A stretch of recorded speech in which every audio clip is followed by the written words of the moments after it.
Lo que vamos a ver hoy es el transporte vesicular. Dentro de ese mecanismo, uno de los procesos que más importancia tiene es el de fusión de membranas. Vamos a ver hoy cómo son esos procesos de fusión de membranas, cómo esta vesícula, que tiene que llevar un material a transportar, va a saber desde dónde y hacia dónde tiene que ir, qué tipo de lugares dentro de la célula va a conectar, y sobre todo cuáles son los participantes más importantes y los tipos de vesículas más importantes. Dentro del transporte vesicular, nosotros habíamos visto previamente que podíamos diferenciar el transporte en dos etapas diferentes en función de la dirección de avance que tenían. Habíamos hablado de la vía secretoria, que iba desde el retículo endoplásmico hacia el complejo de Golgi y en algunos casos podía llegar a la membrana plasmática, secretar algún material fuera de la célula o también ir a algunos otros lugares de la célula, algunas otras organelas de la célula. Pero en general iba a transportar proteínas, lípidos recién sintetizados dentro del retículo endoplásmico y el complejo de Golgi hacia las demás organelas. Y por el otro lado, habíamos hablado de la vía endocítica, cuando nosotros analizábamos el material que estaba fuera de la célula e ingresaba a esta célula a través de los endosomas, en muchos casos, para terminar en los lisosomas. Ese transporte vesicular va a tener una serie de etapas. Primero va a brotar, va a gemar una vesícula, y esa gemación va a comenzar con la acumulación del material a ser transportado. Ese material a ser transportado lo vamos a denominar de aquí en adelante como cargo o proteínas cargo, y que son la carga que va a llevar esta vesícula. Muchas de las vesículas que se generan van a tener una cubierta de naturaleza proteica que va a tener diferentes composiciones. Van a estar bien definidas esas composiciones y para muchas de ellas está definido el rol de cada una de las proteínas que forman parte de esa cubierta. Una vez que brota la vesícula, se va a escindir y va a comenzar su transporte a través de los microtúbulos. Y se va a fusionar con una membrana aceptora, donde va a vertir todo el contenido que estaba transportando. Algunos puntos que vamos a ver hoy en detalle son los componentes de cada vesícula, el tipo de cada cubierta de esas vesículas, quiénes son los que orientan a esa vesícula a llegar a la membrana correcta y quiénes son los encargados de realizar esa fusión entre dos membranas diferentes. Una la membrana de la vesícula y la otra la membrana que está recibiendo todo ese material. Cuando nosotros hablamos de los procesos de la vía endocítica, habíamos visto la formación de algunas vesículas de transporte. En particular habíamos visto unas que eran revestidas o que estaban rodeadas por moléculas de clatrina. Esa clatrina también va a formar parte del transporte intracelular. Como ya vamos a ver después, va a tener un tipo de transporte específico. También habíamos visto algunas que estaban compuestas por caveolinas, las rodeadas por caveolina, y algunas que no tenían una capa proteica, un revestimiento proteico específico, y que simplemente se producían a través de las protuberancias o las prolongaciones de las membranas. De las vesículas, según su tipo de cubierta, las tres más conocidas y mejor identificadas, mejor dilucidados sus papeles, son aquellas que tienen cubierta de clatrina, cubierta COP1 y cubierta COP2. El transporte que cada una de ellas realiza va a ser distinto. La cubierta de clatrina, nosotros habíamos visto su rol en la endocitosis, pero también va a partir desde el Trans-Golgi Network, es decir, de la región más tardía, más trans del complejo de Golgi, va a partir hacia la membrana plasmática y hacia algunas otras organelas con cubiertas de clatrina. En el caso de las vesículas con cubierta COP1, van a hacer o van a realizar el transporte retrógrado desde el complejo de Golgi hasta el retículo endoplásmico y además intra-Golgi, desde el trans-Golgi hasta el cis-Golgi. Y por el otro lado, las COP2 van a hacer el transporte anterógrado desde el retículo al complejo de Golgi. En todos estos casos, nosotros vamos a tener una serie de pasos que se van a repetir con las mínimas diferencias en cuanto a los componentes del coatómero, de la cubierta que va a tener cada una de las vesículas. Se van a iniciar con la gemación de esa vesícula, se va a comenzar a reclutar, en este caso, las proteínas cargo a ser transportadas. Luego, tal como habíamos visto para el caso de la clatrina, se va a escindir esa vesícula, donde se va a cortar la unión que tienen entre la vesícula y la membrana donora, y una vez que se corta esa vesícula y comienza a avanzar, se pierde la cubierta. Va a quedar únicamente la vesícula desnuda, que en función de las proteínas RAP que se van encontrando en el camino, o que van a reclutar en estas vesículas, va a poder direccionar específicamente hacia la membrana aceptora nuestra vesícula de transporte. Estas proteínas RAP, como vamos a ver después, son pequeñas GTPasas que van a reconocer proteínas específicas, proteínas efectoras de esas proteínas RAP, que están presentes en la membrana aceptora. Una vez que se reconozcan, la vesícula comienza a acercarse hacia la membrana aceptora y a través de la unión de proteínas específicas, como son las proteínas SNEARS, se va a producir el acercamiento de esas dos membranas hasta comenzar con el proceso de fusión, donde los fosfolípidos de la vesícula se mezclan con los fosfolípidos de la membrana aceptora. Todos estos pasos van a depender de unas pequeñas proteínas que son pequeñas GTPasas. Esas pequeñas GTPasas van a tener dos estados. El estado donde van a estar unidas a GDP, o estado apagado, y el estado activo, donde están unidas a GTP. Estas proteínas van a estar ciclando constantemente en sus dos estados, encendido y apagado, y lo que van a lograr es que cada vez que estén en su estado activo, esto les va a permitir unirse a vesículas, a membranas. Cuando se unan a las membranas, van a poder ahora reclutar a su proteína efectora o interaccionar con su proteína efectora. Una vez que han cumplido su ciclo, por ejemplo en este caso, esa proteína RAP ahora va a necesitar ser desactivada e inactivada para quedar lista para volver a iniciar un proceso de transporte. Lo que nosotros tenemos que pensar en todo momento es que estas proteínas son GTPasas, es decir, tienen actividad intrínseca de GTPasas, van a poder hidrolizar ese GTP. Pero van a además interaccionar con proteínas GAP, son proteínas que activan la actividad GTPasa de estas pequeñas GTPasas y permiten la hidrólisis del GTP, van a quedar unidas a GDP. Esas proteínas, pequeñas GTPasas unidas a GDP, muchas veces van a tener un factor que las va a proteger de un nuevo intercambio y una nueva activación. Después van a poder volver a encenderse a través de una GEF. Una GEF es una proteína que tiene la actividad de intercambiar GDP por GTP.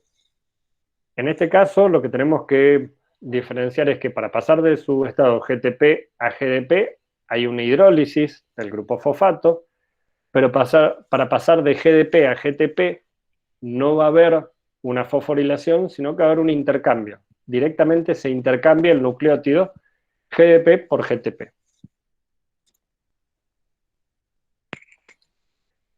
Como decíamos recién, las vesículas COP2 van a transportar material desde el retículo endoplásmico rugoso hacia el compartimento intermedio entre el retículo endoplásmico y el complejo de Golgi.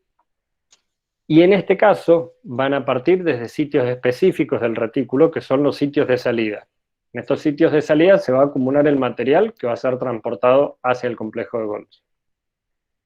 Las vesículas COP1, por el otro lado, van a hacer el transporte retrógrado, es decir, van a llevar material desde el complejo de Golgi hacia el retículo endoplásmico, desde el compartimento intermedio hacia el retículo endoplásmico, y a su vez entre las distintas cisternas del complejo de Golgi, pero siempre desde el trans-Golgi hacia el cis-Golgi.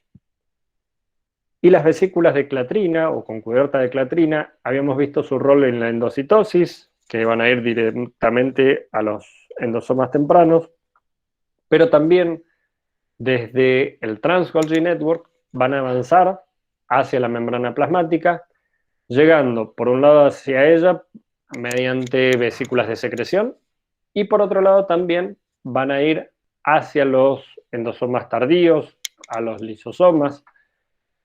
Tenemos que pensar que estas vesículas están transportando material que, si nosotros nos focalizamos en las proteínas que están transportando, son proteínas que han sido recién sintetizadas en el retículo endoplásmico. Con vesículas COP2 van a llegar al complejo de Golgi para que terminen sus modificaciones posttraduccionales, como vamos a ver mañana. Y a partir del complejo de Golgi, una vez que ya están listas, que han pasado por todas las cisternas, van a llegar a su destino final. Su destino final puede ser cualquiera de los componentes de la vía endocítica, es decir, lisosomas, endosomas tardíos o endosomas tempranos, o pueden llegar a la membrana plasmática. En el caso de las COP1, lo que van a transportar son, por un lado, proteínas del retículo endoplásmico que necesiten terminar su síntesis en el complejo de Golgi. Es decir, se terminan de sintetizar acá, pero su función la cumplen en el retículo endoplásmico, tienen que volver. Y en otros casos también van a corregir aquellos transportes que se hayan dado erróneamente. Cuando decimos erróneamente, quiere decir que en estas vesículas COP2 se han incluido, o se pueden incluir, algunas proteínas residentes del retículo endoplásmico, es decir, proteínas que cumplen su función en el retículo endoplásmico y por más que ya estén sintetizadas, simplemente por estar próximas a los sitios de salida, pueden ser transportadas hacia el complejo de Golgi y después volver hacia el retículo endoplásmico, que es donde van a cumplir su función. ¿Cómo están formadas estas vesículas COP2? Van a tener una pequeña GTPasa que es quien va a catalizar la formación de la vesícula. Esa pequeña GTPasa se llama SAR1. SAR1, como dijimos, va a estar ciclando entre sus dos estados, GDP y GTP. Cuando está en su forma GDP, está citosólica. Cuando pasa a su forma GTP, a través de SEC12, esa proteína SEC12 es quien va a activar el intercambio, es la GEF, para SAR1, hace además que esta proteína pueda unirse a la membrana del retículo endoplásmico. ¿Qué es lo que va a producir? Como vamos a ver después, va a producir un cambio conformacional que le va a permitir exponer un residuo hidrofóbico que antes estaba oculto hacia adentro de la misma proteína y que ahora le va a permitir unirse con la membrana del retículo endoplásmico. Una vez que está en la membrana del retículo endoplásmico, comienza a reclutar las proteínas de cubierta, el resto de las proteínas de la cubierta. Primero va a reclutar la capa del dímero SEC23, SEC24. SEC23 va a interaccionar directamente con SAR1 y SEC24 va a estar interaccionando con SEC23. A continuación, va a venir una segunda capa de proteínas y es el dímero SEC13, SEC31. Y en ese momento se va a comenzar a producir la extensión del cuello de la vesícula con su posterior corte y liberación. En el camino, nosotros vamos a tener, además, que se van a reclutar proteínas. Hay algunas proteínas que son de transmembrana. Esas proteínas de transmembrana van a interaccionar con SEC24. SEC24 va a reconocer algunos aminoácidos, algunos motivos aminoácidos dentro del tallo citoplasmático de esas proteínas que van a ser movilizadas. Por otro lado, vamos a tener proteínas solubles que se van a acumular también en la región de los sitios de salida y que van a ser posteriormente enviadas al complejo de Golgi. En este caso, lo que nosotros tenemos que pensar o tenemos que ver es que cuando hablamos de la endocitosis mediada por receptor, el receptor era quien unía a las proteínas cargo a ser transportadas, a las proteínas o a las moléculas que iban a ser transportadas hacia el interior de la célula. En este caso, la función de una especie de receptor, es decir, el que va a reconocer a esas proteínas a ser transportadas, va a ser SEC24. Como vamos a ver después, también SAR1 va a participar en ese proceso de selección y captación de proteínas cargo. Profe, disculpe, Sí, en un momento en el que me perdí, SAR1, o sea, por cada dímero que se agregue va a haber un SAR1. claro.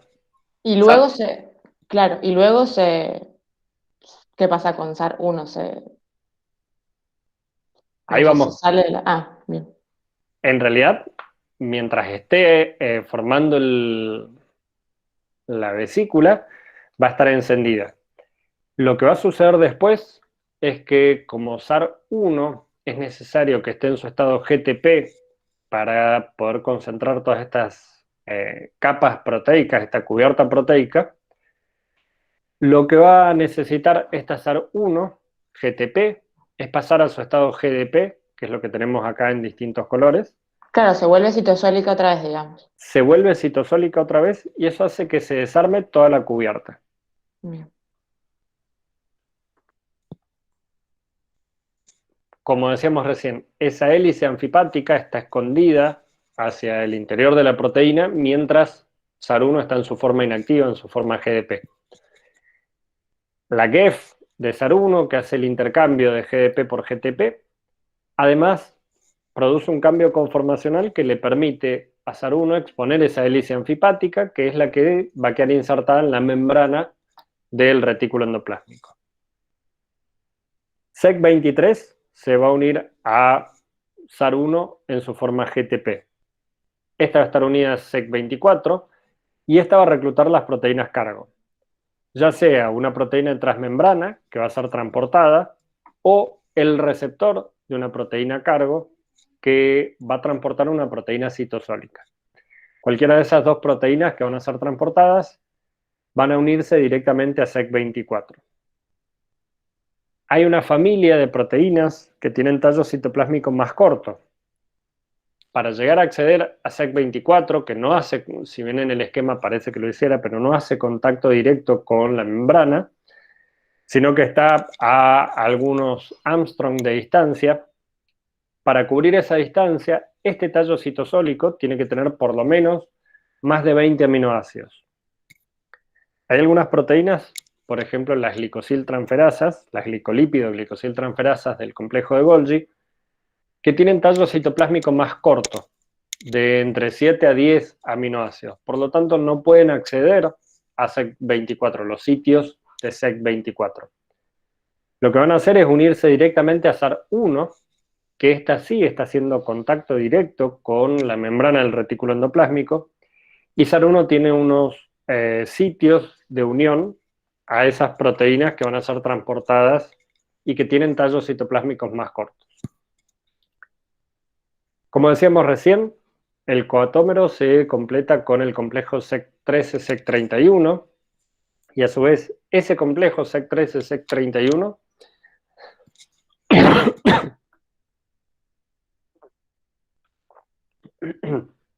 es el que va a tener actividad GAP sobre SAR1. Es decir, que una vez que se liberó la vesícula, el mismo coatómero va a comenzar con la inactivación de SAR, y eso va a hacer que rápidamente se desensamble esta vesícula o la cubierta de la vesícula de COP2. La caja que rodea a la vesícula COP2 tiene una forma muy similar a las cubiertas de clatrina. Lo que tenemos que tener en cuenta es que esta es la capa más externa y que además tienen la cubierta de SEC 23-24. Como decíamos recién, este complejo SEC13-SEC31 va a interaccionar con SAR1. Va a activar la hidrólisis del GTP que está unido a SAR1.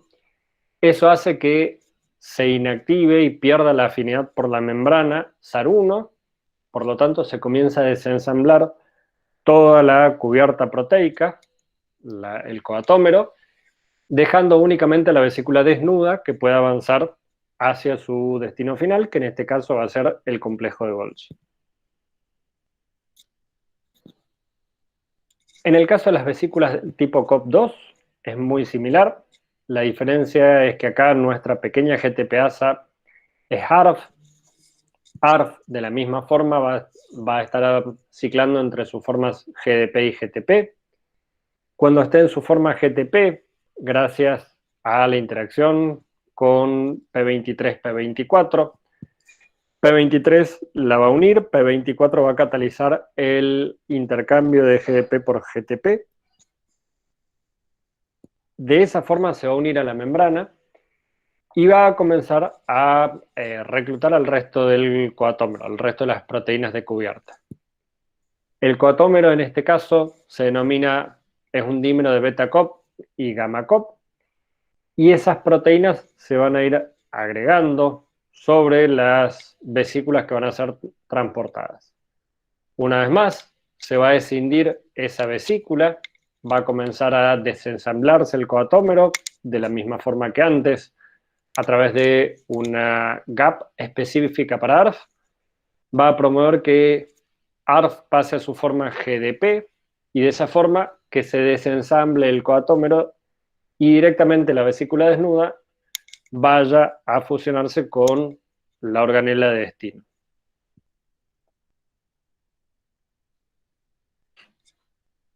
Ese transporte, como habíamos visto antes, va a estar relacionado a los microtúbulos. El transporte que decíamos recién, desde la membrana donora hasta la membrana aceptora, va a estar catalizado por los microtúbulos y por proteínas motoras de unión a microtúbulos. Nosotros habíamos visto que las proteínas motoras eran pequeñas ATPasa que tenían un motor de dominio de unión a los microtúbulos, que era la cabeza, y otro, la cola, que tenían unión a otros componentes celulares. Dentro de esos componentes celulares están las vesículas. Van a tener sitios específicos donde se van a unir a las GTPasas de la familia RAP, que son las que van a direccionar la vesícula hacia el compartimento target. Según el movimiento, la dirección del movimiento, íbamos a tener las quinesinas o las dineínas. Las dineínas iban a ir hacia el extremo negativo y las quinesinas hacia el extremo positivo. Finalmente viene el proceso de la fusión. En esa fusión de membranas, cada una de estas vesículas va a terminar fusionándose con la membrana plasmática, las membranas de los endosomas tardíos o de los lisosomas, o aún las mismas membranas de retículo endoplásmico y complejo de Golgi. La diferencia es en el tipo de proteínas que van a transportar, el tipo de lípidos que van a transportar, y sobre todo las proteínas RAP que van a estar involucradas en el reconocimiento del lugar correcto de fusión. Dentro de esa fusión, nosotros vamos a tener algunos jugadores muy importantes. Las RAP son pequeñas GTPasas de la misma forma o de la gran familia de las GTPasas que habíamos visto recién, como SAR1 y ARF. Además habíamos visto algunas otras GTPasas, como la de las RO GTPasas, ROA, RAC1, CS42. Todas ellas pertenecen a una gran familia de pequeñas GTPasas. Dentro de ellas están las proteínas RAP, que son las más numerosas de todas, y sobre todo porque tienen funciones muy diferentes entre ellas. Van a estar específicamente involucradas en algunos transportes de dirección específica y en algunos casos se van a traslocar, se van a superponer con sus funciones. Y esto lo hacen simplemente para asegurarse que las proteínas cargo lleguen al lugar de destino.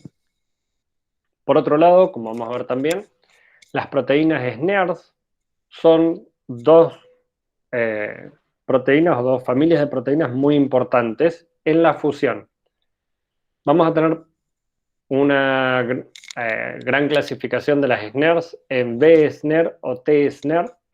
B por vesícula, son las SNER que van a estar dentro de la vesícula de transporte, y las T son las que están en la membrana target.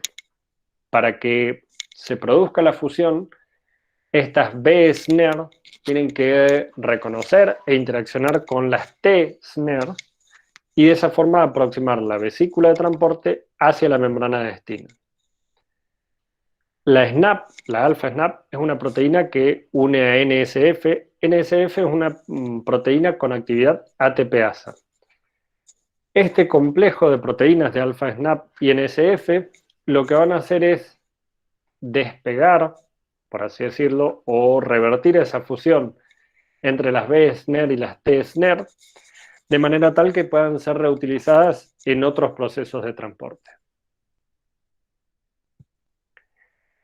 Para hablar de las RAP GTPasas, lo que nosotros vamos a ver de cada una de ellas es que en general van a estar en lugares específicos de la célula.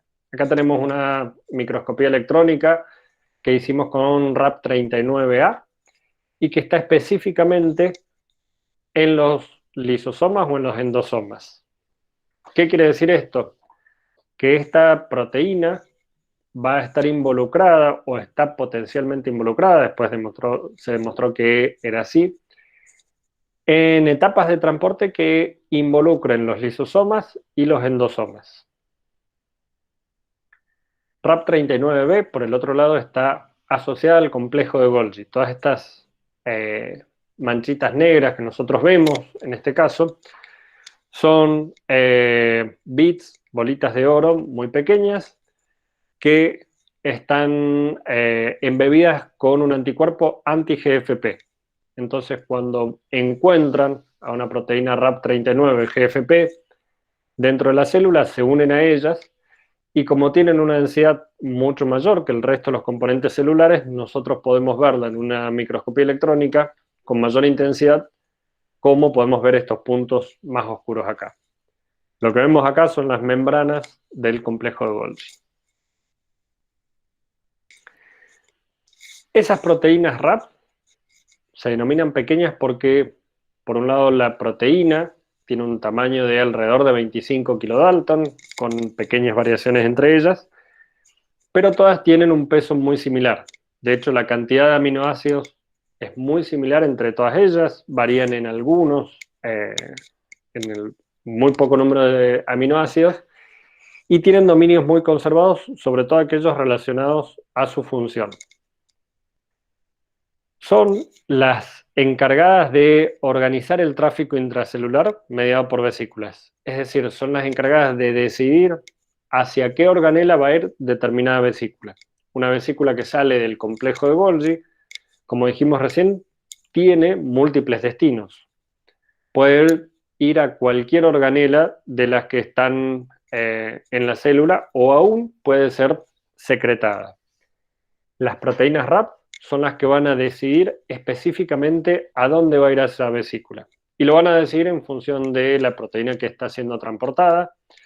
Va a haber señales dentro de esa vesícula que van a reclutar a las RAPs y esas RAPs después van a poder llevarla a la organela target o a la membrana target correctamente.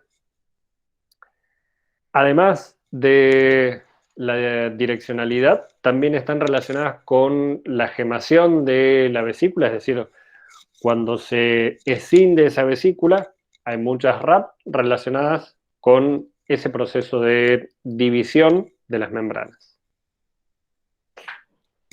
Tienen básicamente el mismo comportamiento que cualquier otra pequeña GTPasa. Vamos a tener su forma inactiva, unidad GDP, y están las proteínas que inhiben la disociación del GDP. Es decir, esta proteína GDI, que la habíamos visto en el esquema general, lo que va a impedir es que se intercambie GDP por GTP. Esto hace que esa proteína RAP esté mayormente inactiva hasta que una GEF específica, las GEF van a reconocer a una RAP en particular y van a producir el intercambio de GTP por GDP. Van a pasar a su forma activa, a su forma GTP, y es ahora que en la forma en la que van a poder unirse membranas.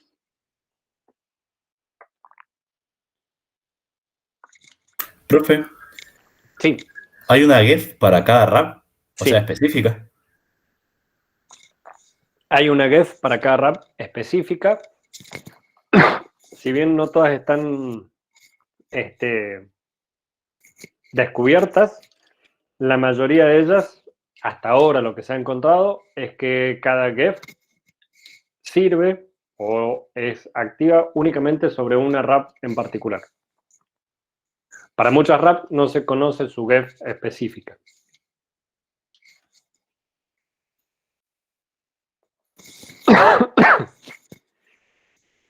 Cuando nosotros vemos este mismo ciclo de las proteínas RAPs, pero asociado a las membranas y al transporte, lo que vamos a ver es que la proteína RAP en su forma GTP se va a unir a la vesícula que está en crecimiento. Esta vesícula que está en crecimiento además tiene una SNER, una B-SNER, porque está asociada a esa vesícula. Una vez que se descinda esa vesícula, la RAP en su forma GTP va a ser reconocida por una proteína efectora. Esa proteína efectora va a reconocer a la RAP en su forma GTP. Si está en su forma GDP, citosólica, no la reconoce. Y ese mecanismo lo hace específicamente para evitar tener estas proteínas efectoras ocupadas con una proteína RAP que no está asociada a una vesícula. De esa forma, la proteína efectora va a unirse o va a reconocer únicamente a una RAP que esté asociada a una vesícula de transporte. Esa proteína efectora de la RAP va a estar presente en el compartimento target y una vez que sea reconocida, se va a producir la aproximación entre la B-SNER y la T-SNER, que también está en el compartimento aceptor. Se va a producir un complejo de estas dos SNERs, donde van a interaccionar entre ellas, y eso va a permitir que se termine de acercar la vesícula hacia la membrana aceptora. Luego se va a producir la fusión de estas dos membranas, se va a liberar el contenido de la vesícula dentro del compartimento target, y a partir de allí se va a producir primero la hidrólisis de GTP dentro de esa, sobre esa pequeña GTPasa, y rápidamente se va a asociar el inhibidor del intercambio de GDP por GTP para proteger a esa pequeña GTPasa. El grupo lipídico, que era el que exponían para poder unirse a la membrana, se va a volver hacia adentro de esa GTPasa y de esa forma va a estar soluble dentro del citosol. Nuevamente, va a encontrarse con su GEF en la membrana donora, que va a activar esa RAP GTPasa y va a permitir nuevamente su interacción con la vesícula que va a transportar nuevamente los cargos.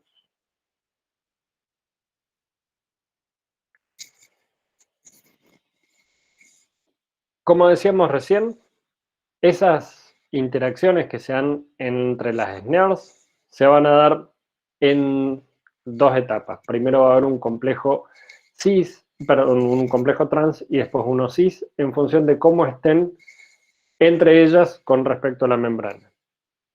Es muy importante este reconocimiento entre la proteína efectora y la proteína RAP. Lo que vamos a ver a continuación también es que muchas veces estas proteínas efectoras no solo van a reconocer a una única RAP. Ahí sí vamos a tener el caso contrario a lo que veíamos con las GEF. Ahora vamos a ver que hay muchas proteínas efectoras que interaccionan con varias RAPs. De esa forma, la vesícula o la membrana target se asegura de interaccionar con diferentes vesículas que vengan desde diferentes lugares de la célula y que traigan muchas veces componentes imprescindibles para esa organela o para esa membrana target. Habíamos visto además que era muy importante, sobre todo en el reclutamiento, las PI3 quinasas. Las PI3 quinasas en particular van a cambiar la identidad de la membrana de la membrana target y de esa forma van a permitir la interacción con las distintas RAP. En este caso nosotros podemos ver cómo la RAP activa, la RAP5 activa, que es muy típica de los endosomas. Una vez que esté activa, además va a activar a la PI3 quinasa. Esa PI3 quinasa va a cambiar la estructura lipídica de los fosfoinosítidos que están presentes en la membrana y a su vez va a incentivar o va a propiciar el mayor reclutamiento de RAP5 en esa membrana. Vamos a tener además algunas proteínas que van a facilitar ese reconocimiento, que van a estar dentro de la membrana de los endosomas. Recién hablábamos de que vamos a tener algunas localizaciones muy específicas de cada una de las RAPs y vamos a tener RAPs alrededor de toda la célula. Todas ellas van a estar involucradas en diferentes etapas o vías de transporte y lo que vamos a ver además es que muchas van a coexistir en una misma organela, es decir que además de coexistir van a estar involucradas en transportes en direcciones muy similares. En el complejo Golgi es donde tenemos la mayor concentración de proteínas RAPs diferentes y después vamos a tener proteínas RAP en los endosomas tempranos, en los endosomas de reciclaje, habíamos visto en los de reciclaje RAP4 y RAP11, en los tempranos RAP5, en los tardíos 9 y 7. En el complejo de Golgi vamos a tener en las distintas cisternas algunas proteínas, por ejemplo RAP33, está más que nada en la cara cis del Golgi y en la cara más trans. Vamos a encontrar RAP6, RAP11, RAP39B.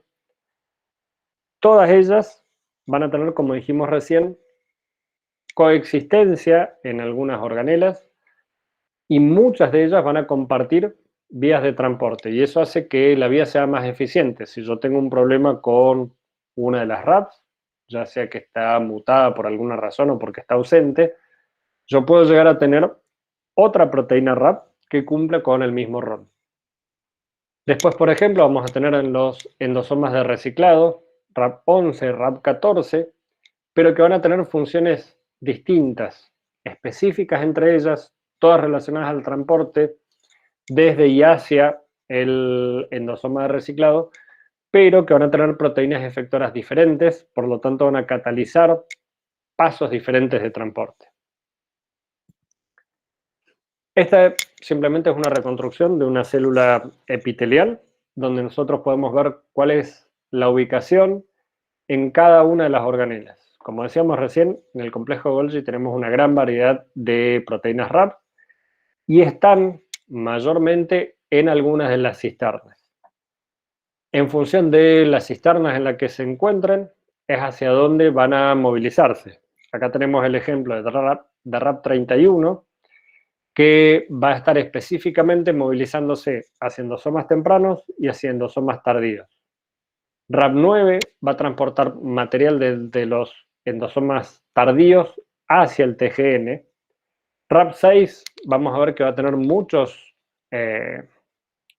vías de transporte alternativas, desde el TGN hacia el cis-Golgi y también hacia los endosomas. Es muy importante además saber que van a cumplir diferentes funciones en los distintos tipos celulares y que en algunos casos el transporte en un tipo de células va a estar mucho más enriquecido, va a ser mucho más importante con un set de proteínas RAP que en otro. Van a cumplir además funciones más específicas dependiendo de la función general de cada uno de los tipos celulares. Recién hablamos de RAP6, en esta imagen no se ve demasiado claro, pero simplemente estos que están acá son algunas de las proteínas efectoras que tiene RAP6, o que por lo menos se habían descrito para RAP6 hasta el 2015. ¿Qué es lo que quiero mostrarles acá, más allá de los nombres específicos de cada una de las proteínas efectoras? Fíjense que todas estas flechas nos están mostrando vías de transporte en las cuales RAP6 está involucrada de alguna forma. Hay un set de proteínas efectoras que incluyen algunas miosinas y algunas quinesinas, que además de estar involucradas en el transporte hacia la membrana plasmática, entre ellas están muy involucradas en la fisión de esas vesículas del complejo de Golgi y su posterior transporte. Hay algunos trabajos que muestran cómo ese conjunto de quinesina, miosina y RAP6 en determinadas condiciones puede hacer que en la vesícula, en lugar de formarse, cortarse y movilizarse, simplemente comience a crecer como si fuera un túbulo, sin cortarse, sin escindirse de la membrana del complejo de Golgi.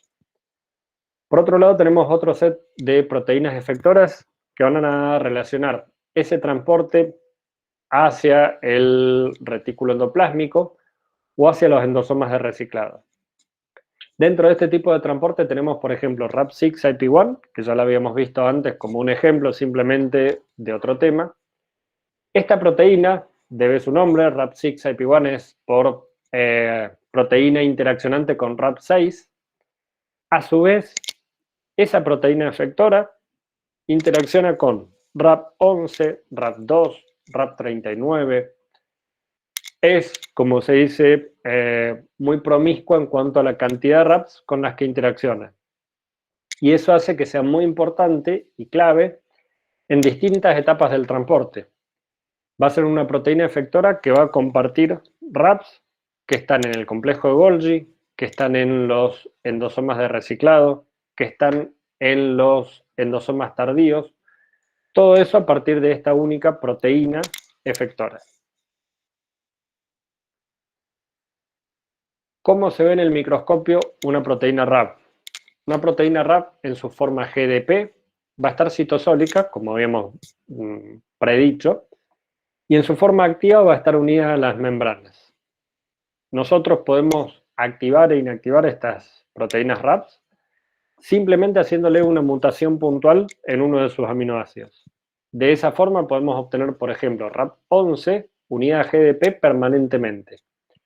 En este caso nosotros tenemos a una proteína mutante de RAP11 que va a estar únicamente en su forma inactiva. En este caso, la GEF de RAP11 no va a poder intercambiar ese GDP.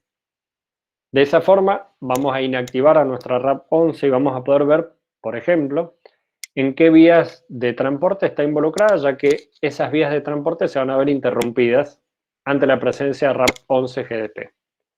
Por el otro lado, si la mutación es en otro aminoácido, podemos hacer que esté siempre activa, va a estar siempre unida a la membrana, y por lo tanto se va a acumular material en esas membranas, pero no va a poder escindirse, no se va a poder desarmar esa vesícula de transporte. Ahora vamos a hablar de las SNERs. Esas SNERs, como dijimos antes, van a funcionar en la fusión de la membrana de la vesícula con la membrana aceptora.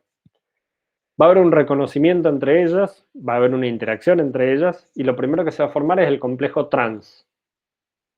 Ese complejo trans comienza a traccionar la vesícula, aproximándola hacia la membrana donde se va a fusionar, y una vez que se fusionan las membranas, las SNERs pasan a formar el complejo cis. Y esto es porque ahora en el complejo trans había una en cada una, o una T-SNER en la membrana aceptora y una B-SNER en la vesícula.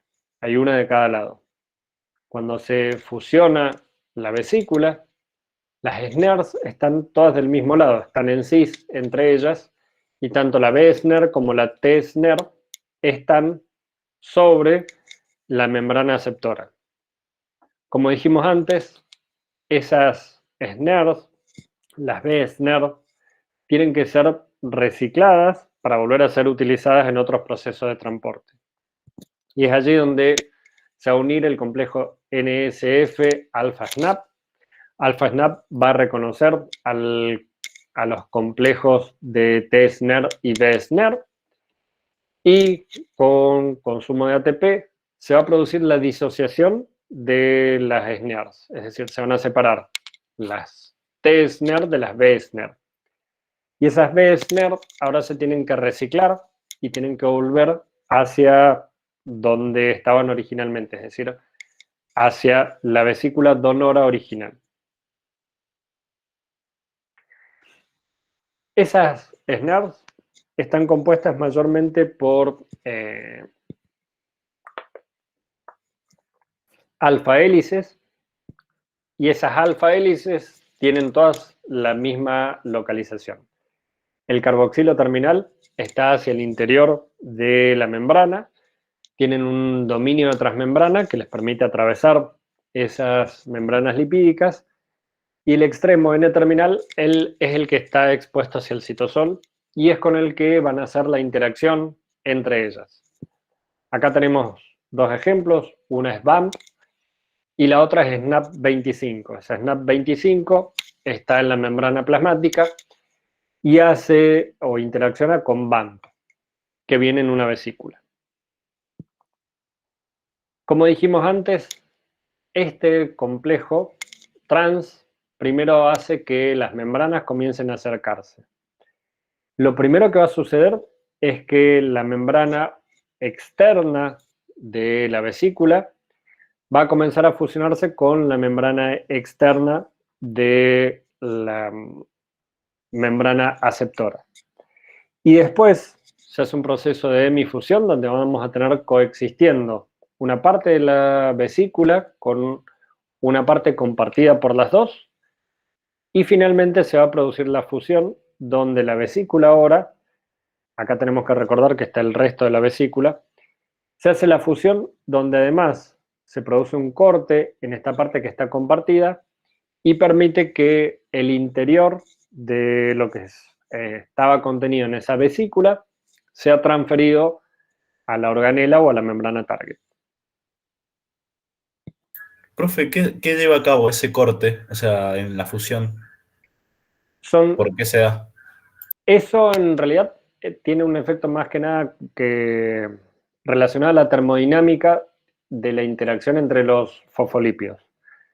Es un tema más que nada para ver en biofísica, pero lo que sí te puedo decir es que están involucrados parcialmente las SNERs en ese corte, pero sobre todo están involucrados los fosfolípidos que están en las regiones de las curvaturas. Hay unos trabajos muy interesantes del 2000, hay una review de unos investigadores alemanes que después si quieren se las comparto, donde muestran cada una de las variables termodinámicas que se van dando en los procesos en los 3 procesos, en donde comienza la interacción, en la hemifusión y en la fusión. Ah, bien, perfecto. Gracias, profe. Profe, ¿y la Wessner que se va como a regenerar, va a estar dado, o sea, va a volver a la organela que le dio origen por el mismo mecanismo de las RAP, sería? Claro, hay una vesícula que tiene una proteína RAP asociada y que hace el camino contrario. Bien. Y yo quería preguntar en el caso de los fosfolípidos si podía llegar a ser por los dobles enlaces, o sea, depende si son ricos en dobles enlaces o no. Va a depender de eso, de lo que habíamos visto con membranas, de si se acomodan mejor a las regiones curvas o a las planas, y también a la tensión que se genera. Claro.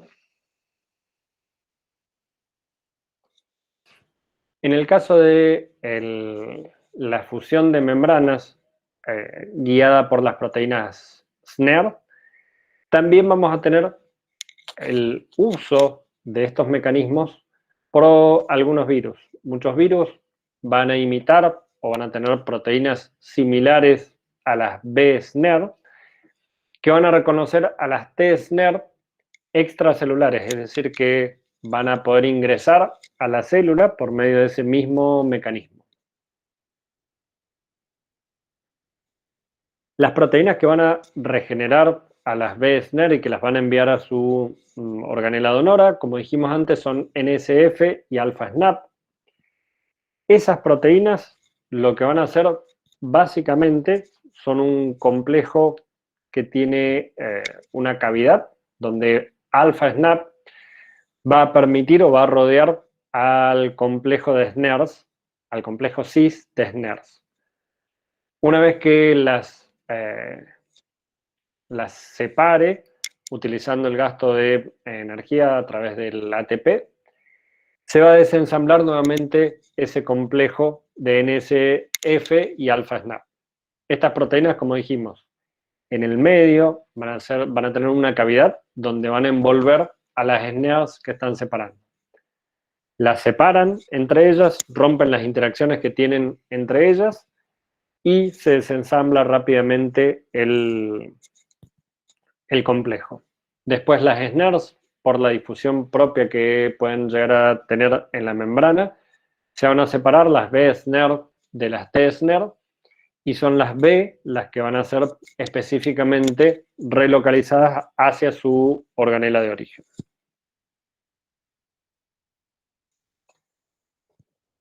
Esas vesículas van a estar, como dijimos, muy relacionadas con la fusión de membranas. En este caso tenemos una serie de micrografías donde podemos ver las proteínas en realidad, una proteína marcada de los autofagosomas con los anfisomas. Los autofagosomas están marcados en verde con LS3 y en rojo tenemos los anfisomas. Lo que vamos a ver en esta serie de fotografías, esto es una videomicroscopía donde se han captado algunos de esos pasos.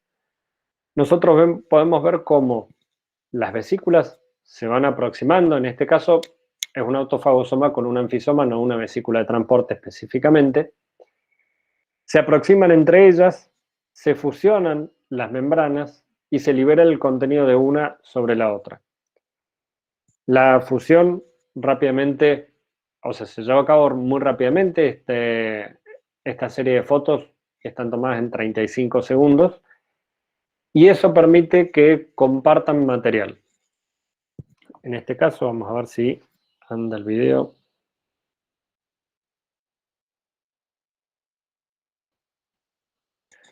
En este caso tenemos dos proteínas RAPs, una RAP 39A marcada en rojo y una 7A marcada en verde con GFP. Recuerden que cuando las dos están en los mismos lugares, la doble marca se va a ver como amarillo. La superposición del rojo con el verde se ve en amarillo. Esto es una videomicroscopía donde lo que podemos ver es, por un lado, el movimiento de las vesículas. Vamos a ver que están constantemente moviéndose. Hay una población estable de proteínas RAP39 y 7 que están en los lisosomas, y hay otra pequeña proporción que está movilizándose hacia afuera de los lisosomas. Dentro de esas, nosotros podemos ver algunos eventos donde hay vesículas verdes puras, rojas puras, y que después se van a fusionar entre ellas. Cuando nosotros vemos el paso a paso, es decir, cuando vemos qué es lo que sucedió en cada uno de estos puntos, en cada uno de estos eventos, esto simplemente es un zoom de esa región, donde vamos a ver sobre todo esta parte de acá, y vamos a ver cómo las vesículas que en un momento dado son verdes puras o rojas puras, se fusionan y ahora son amarillas. En este caso, lo que normalmente está sucediendo es que se fusionan y hay transferencia de material. El efecto lo denominaron kiss and run, besar y correr, básicamente porque lo que sucede es que dos vesículas se juntan, se unen entre ellas, se fusionan y rápidamente se separan. En esa rápida fusión intercambian material de la que están transportando cada una de ellas y sigue su camino cada una hacia su membrana de destino. En este caso tenemos otras dos RAP que están en la misma localización, RAP39A y RAP9A, y podemos ver el mismo efecto. Las dos están en los endosomas tardíos y en los lisosomas, y cuando vemos un zoom vamos a ver el mismo comportamiento. Vamos a ver cómo estas vesículas se van a unir, van a compartir su material. La parte que comparte material no la podemos ver, y después rápidamente se separan y siguen con su viaje.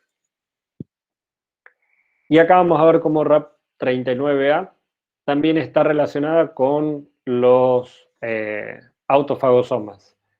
Lo que podemos ver en estas imágenes es cómo esos lisosomas se van a fusionar con un autofagosoma para formar el autofagolisosoma, donde RAP39A va en los lisosomas. Dentro de las proteínas víricas de fusión, nosotros habíamos hablado que iban a poder utilizar este mismo mecanismo para invadir células, y lo hacen a través de este tipo de procesos. Hay una B-SNER y una T-SNER involucradas, que son las que van a propiciar el acercamiento de esta vesícula hacia la membrana aceptora, y de esa forma van a poder ingresar a la célula. Esos complejos que nosotros veíamos de SNERs son utilizados o son target por algunas toxinas. Estas toxinas, por ejemplo, la toxina tetánica o la toxina botulínica, lo que hacen es cortar específicamente algunas SNERs. En el caso de la toxina botulínica, una vez que es internalizada esa toxina, la toxina tiene dos caminos para poder ingresar a la célula. Por un lado, la toxina tetánica y la toxina botulínica tienen una región de reconocimiento hacia los glicolípidos que están presentes en la membrana. Y por otro lado, tienen además una región de reconocimiento con receptores de la membrana, es decir, que se aseguran el contacto con la membrana por dos diferentes mecanismos. Una vez que es internalizada esta toxina botulínica, lo que hace es una inversión. Hay una parte también de la toxina que cataliza esa inversión de manera tal que lo que estaba hacia adentro de la vesícula quede expuesto hacia afuera. Esa parte que queda expuesta hacia afuera es la que va a tener la actividad proteolítica. y va a cortar específicamente a algunas SNERs, en particular la toxina botulínica. Tenemos de distintos tipos, pero por ejemplo la toxina botulínica A corta a SNAP25. Al cortar a SNAP25, que está presente en una vesícula sináptica, no va en una membrana, no va a permitir el reconocimiento con las vesículas sinápticas. Es decir, que todos los neurotransmisores que van a ser movilizados en esta vesícula sináptica no van a poder abandonar la neurona. Va a interrumpir el circuito de información. Esa interrupción del circuito de información hace que se paralice una secuencia de eventos relacionados con la parte motora. Básicamente lo que interrumpe son neurotransmisores que están relacionados con las señales motoras a través de las terminales de neuromusculares. De esa forma, el individuo que tiene la toxina botulínica o la tetánica pierde movilidad, pierde la capacidad de movilizar todos sus músculos y de esa forma, si no es tratada a tiempo, puede llegar a causar la muerte. En general, estas toxinas se utilizan en el laboratorio para el estudio de las SNERs porque nos permiten cortar específicamente algunas SNERs y ver cómo interrumpimos en el laboratorio el transporte de ciertas vesículas. Acá tenemos algunos de los sitios de corte que tienen las distintas toxinas botulínicas. Como yo les dije antes, la A va a tener un sitio de corte sobre SNAP25, pero además tenemos 7 toxinas botulínicas diferentes.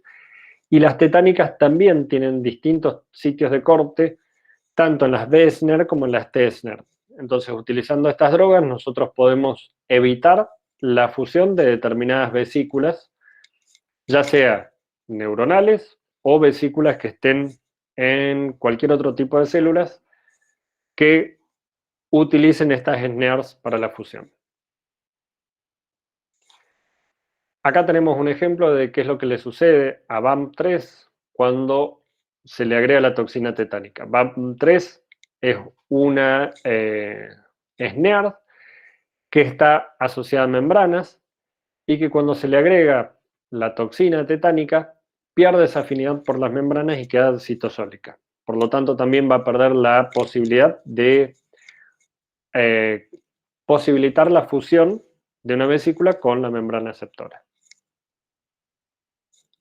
Nosotros hemos visto muchas veces la utilización de Botox. El Botox es una marca comercial de la toxina botulínica, A, y en general se utiliza para cosmética. Si bien el uso cosmético es el uso comercial más importante, tiene muchos usos farmacológicos. De hecho, tiene cerca de 800 usos farmacológicos distintos.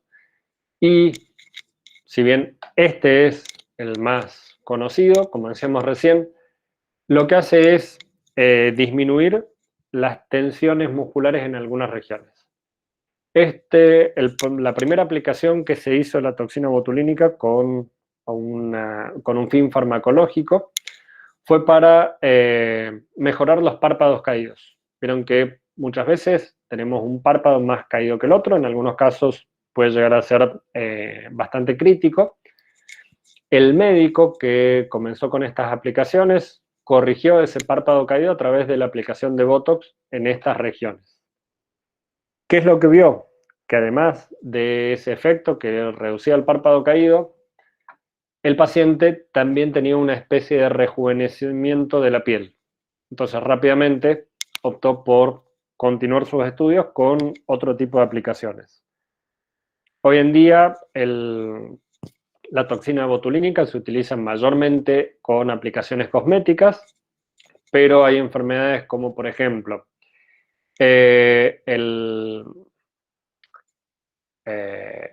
no me sale ahora. El Parkinson, los temblores de las manos, las contracturas crónicas, muchas afecciones musculares relacionadas con contracturas o con entumecimientos, sobre todo aquellas que son crónicas, los dolores de cuello crónicos, se tratan con la toxina botulínica. Se hacen aplicaciones localizadas, esa toxina botulínica va a tener una difusión relativamente pequeña y se va a difundir solamente en la región donde se aplica, y eso causa el relajamiento muscular. Como cualquier otra proteína, tiene un ciclo de vida, por eso también van a ver que las aplicaciones de Botox, en los dos casos, en el farmacológico o en el cosmético, tienen que ser renovadas o aplicadas nuevamente cada 6 meses. Eso es porque la toxina botulínica que está presente se va intercambiando, va perdiendo actividad, va siendo degradada, por lo tanto cada vez tiene menor efecto y eso hace que se tengan que hacer aplicaciones periódicas. De hecho, hay algunas aplicaciones hasta para disminuir la sudoración, desde las manos hasta cualquier otra región que tenga exceso de sudoración. La toxina botulínica se aplica también en esos casos. Profe, tengo una duda un poco tonta tal vez, pero ¿por qué si es un relajante muscular se ve la piel más tersa? O sea, yo lo tomaría como que está más terso, no más relajado. Sí, lo que sucede es que hay una relajación que además se acompaña con la separación de esas células musculares. Entonces, esa parte, digamos, que se rellena con células musculares que antes estaban contraídas, ahora al separarse se expanden y rellenan la región. Ah, ok, gracias. Sí, en realidad parece todo lo contrario. Uno esperaría que fuera el efecto contrario. Si es más relajado, uno tiende a pensar que va a estar más arrugado, pero no. Al estar más relajado es porque están más separadas esas células musculares y eso hace que ocupen un poco más de espacio y rellenen los espacios. ¿Y que como que se rellena con tejido conectivo o son las mismas células musculares que tensan la piel, digamos? Así Son sería, las por lo que mismas están células separadas. musculares. Gracias. ¿Cómo podemos alterar el transporte intracelular para poder estudiarlo? Una de las primeras opciones que vimos es el uso de proteínas GTPasa que están restringidas o que van a estar siempre unidas, ya sea a GDP o a GTP. Con esto nosotros podemos alterar una vía específica. Por ejemplo, nosotros podemos alterar RAP5 y si la hacemos restricta a GDP, no se van a formar los endosomas. Si la hacemos restricta a GTP, se van a formar los endosomas, pero no van a poder abandonar. Recuerden que para la maduración de los endosomas, de temprano a tardío, había un intercambio de RAP5 por RAP7. Para demostrar eso, lo que se hizo fue utilizar RAP5 GTP, unida a GTP. De esa forma se acumuló en las membranas de los endosomas, esos endosomas seguían creciendo, adquieren un tamaño mucho más grande que los normales, pero nunca llega a unirse a RAP7. Lo otro que habíamos visto también era el GTP gamma S, pero el GTP gamma S tiene como contraparte que se va a unir a cualquier otra GTPasa. Entonces no va a ser específico de tener el transporte dirigido por una RAP, sino que va a detener el transporte en el cual esté involucrada una GTPasa. Podemos bloquear la comunicación del complejo de Golgi y el retículo endoplásmico, como vamos a ver mañana, con el uso de una droga específica, la brefeldina A. Esa droga lo que hace es afectar a ARF1 y al afectar a ARF1 interrumpe el transporte entre el retículo y el complejo de Golgi y lo que se logra es que el complejo de Golgi se divide en dos. Desde la parte medial y el cis se va a ir a fusionar con el retículo endoplásmico y la parte trans y el TGN va a quedar disperso en el citosol como vesículas, como pequeñas vesículas que van a quedar dando vueltas, pero va a perder toda la funcionalidad el complejo de Golgi. De esa forma detenemos todo el transporte que esté relacionado de alguna forma con el complejo de Golgi específicamente, que como vimos antes, la mayoría de las vesículas de transporte tienen relación con el complejo. Si depolimerizamos los microtúbulos, de esa forma vamos a detener todo el transporte intracelular, porque no van a tener por dónde movilizarse las vesículas de transporte. En el caso de la depolimerización de microtúbulos o la incubación con GTP gamma S, nosotros vamos a detener el transporte completo, no específicamente de una vía de transporte mediada por una RAP en particular. Y por otro lado, si queremos ser aún más específicos, podemos realizar mutaciones puntuales en una GTPasa o en su GEF o en su proteína efectora. Si nosotros hacemos la mutación sobre la GTPasa, la podemos hacer en distintos lugares. Si hacemos sobre la GEF, lo que va a hacer es inactivar la activación de esta GTPasa, que es el efecto similar a dejarla restricta a GDP. Si hacemos mutaciones puntuales de manera tal que no haya interacción entre mi GTPasa y mi proteína efectora, voy a interrumpir solo el transporte en el cual mi proteína efectora me lleve a mi RAP a esa vesícula. Habíamos visto, por ejemplo, el caso de RAP6IP1, que interaccionaba con muchas otras proteínas RAPs, pero utiliza dominios distintos, es decir, lugares de esa proteína distintos para interaccionar con cada una de ellas. Lo mismo pasa con las miosinas. La miosina 5, por ejemplo, interacciona con al menos 8 o 10 RAPs distintas. Y para todas ellas utiliza dominios, es decir, lugares de la proteína diferentes. Nosotros podemos ir mutándolos individualmente y solo interrumpir la interacción de la miosina 5 con una GTPasa en particular. Por último, vamos a ver muy rápidamente el efecto que tiene alguna mutación de una proteína RAP en la salud. En el caso de RAP39B, el primer rol que se le encontró fue relacionado a enfermedades mentales, sobre todo con relación a retardo mental, autismo, algunos eventos de epilepsia. Y lo que encontraron, en primer lugar, es que muchos pacientes, o en la familia de esos pacientes, eran recurrentes las mutaciones en una proteína en particular, que era la RAP39B. Tenían otra serie de mutaciones, pero la única que se repetía eran sobre las proteínas RAP39B. Lo que hicieron básicamente fue secuenciar a los genomas de estos pacientes y buscar algunas diferencias en las proteínas que se codificaban. Cuando vieron que era RAP39B, lo primero que se preguntaron fue dónde se expresa la proteína normal, en qué lugares del cerebro está expresada. Para poder verlo, hicieron por un lado una serie de ensayos de el ARN mensajero en los distintos tejidos. En este caso tenemos tejidos humanos y tejidos de ratón, y lo que vieron para RAP39B es que estaba mayormente expresada en cerebro, tanto en el adulto como en el fetal. Lo mismo en los ratones, entonces decidieron que el ratón podía ser un buen modelo experimental para estudiar la localización de RAP39B. Hicieron cortes del cerebro para localizar en qué regiones del cerebro estaba mayormente presente RAP39B, y en paralelo también hicieron la comparación de los niveles de RAP39B a lo largo del desarrollo embrionario.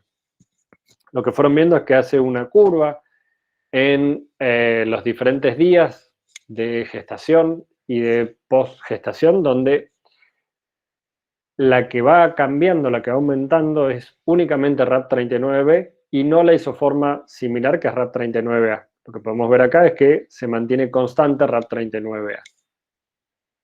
Siguieron el estudio de RAP39B y lo que trataron de hacer es ver dónde la célula se localizaba.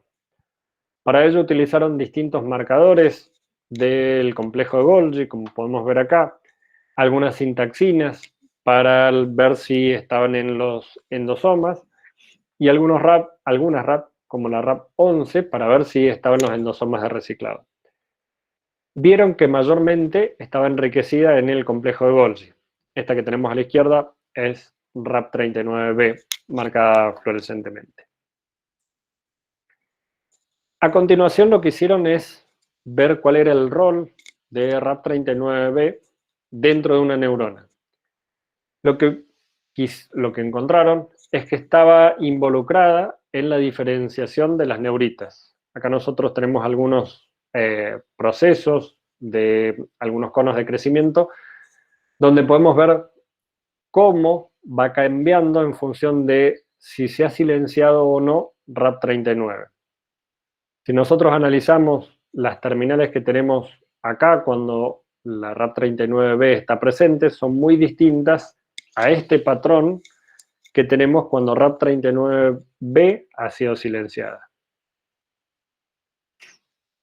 También vieron las vesículas de transporte que provienen desde el complejo de Golgi en las neuronas y que van hacia las neuritas en función de la presencia o ausencia de RAP39B.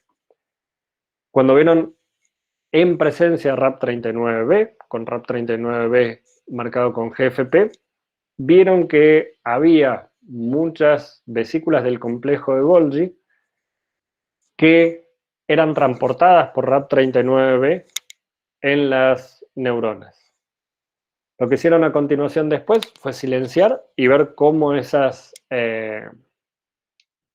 vesículas sinápticas estaban distribuidas.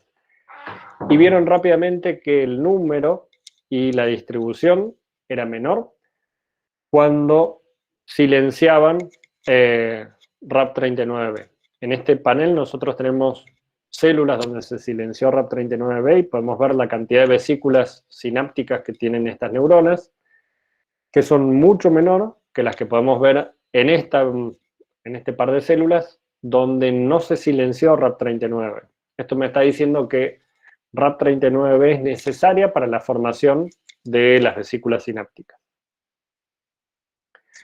Bien, simplemente eso era un ejemplo de cómo las RAP en general están asociadas a distintos eventos patológicos y a distintas funciones biológicas y fisiológicas normales.